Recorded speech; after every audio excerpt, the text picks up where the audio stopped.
Have you ever received an email from someone you didn't know? In today's video, we'll look at 5 cases of people who wish they hadn't checked their inbox.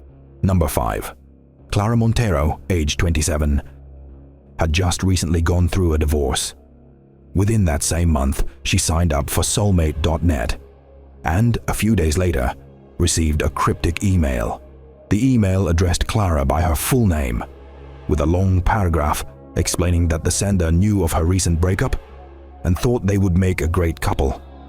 The sender asked for Clara to get back to him about what she thought. The email was signed anonymously, but there was a file attached to it. It was an explicit photo of a man's genitalia. She assumed it was her ex-husband at first, but the picture did not resemble him, and when confronted, he was sincere in telling her that it wasn't him. Plus, she knew he wasn't the type to do anything like this. Clara continued to receive emails from the anonymous sender, with each one getting more angry and aggressive. She did the best she could to ignore it, until, attached to one of the emails, was a picture of the side of her house, taken at night. She finally blocked the sender, and that was the last she ever heard of any of it. It's still unknown whether it was the ex sending the emails or not.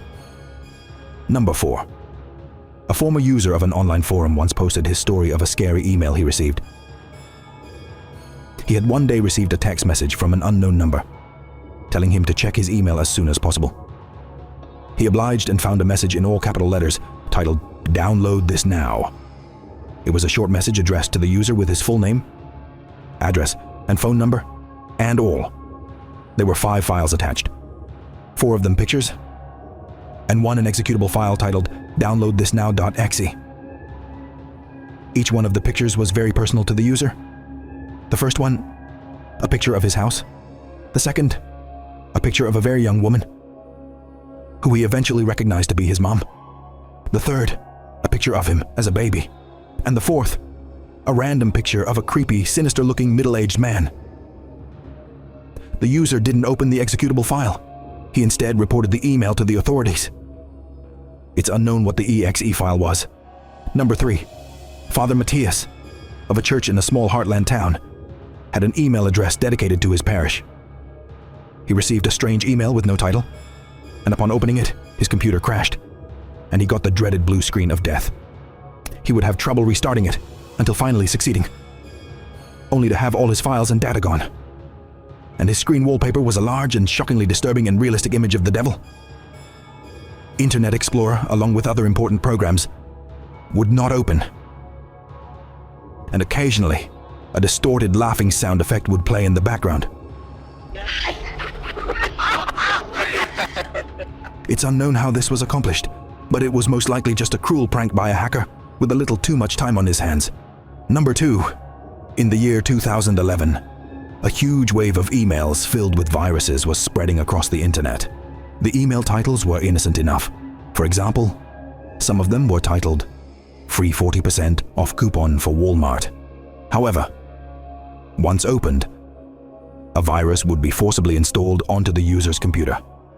These viruses were known to allow all activity on the user's computer to be monitored, sometimes even giving partial or full control over the machine, and in some cases, enabling the built-in webcams to secretly spy on the users as they used their computers, without them ever even knowing.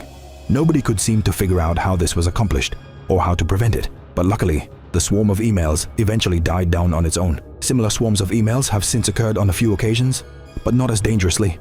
Number 1. The girl in this story is very sensitive about this and refuses to give her real name. So for the purpose of this story, she'll be referred to as Laura. Laura was attending her freshman year of high school. She was a very pretty girl and got the attention of a lot of guys, both young and, unfortunately, much older as well. She received an email from the dean explaining that her grades could be improved and he would like to talk to her about it at some point. Strangely, he left a note at the bottom of the email, informing Laura not to respond to the email. A week passed, and Laura received another email from the dean. This time, he asked her to meet him at the back of the school at 7 a.m. before classes started. Laura walked to school and went around back this one day and could see somebody poking their head out from behind one of the dumpsters. Not the dean. She ran all the way home and her parents reported this to the school. It turned out the dean of the school didn't send the messages at all.